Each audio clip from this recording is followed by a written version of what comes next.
Hey there, here are some common mistakes and questions about Starlite Smile's red and blue LED gum light. First, remember, these are LEDs and not lasers, but the lights are really bright, so you still want to use them with caution.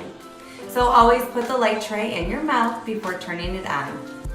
Do not forget to protect children and animals from the lights, so do not leave the lights on when they're not in your mouth. Next, of course, always check with your dentist first, but our thousands of customers report that they often do sessions 2 to 3 times in the same day. And some repeat this every single day. So you just need to click twice to use the red and blue setting, and the timer will go off in about 15 minutes.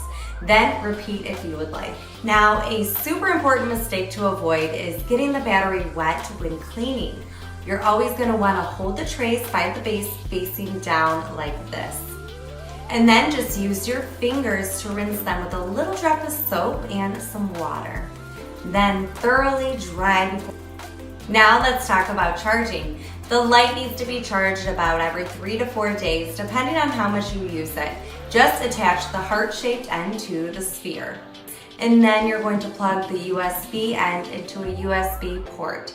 Plugging into a wall or power strip is better than a laptop because they are more powerful for charging. One last thing, we have a great quality control team, but sometimes a bad product with a bad battery may get through.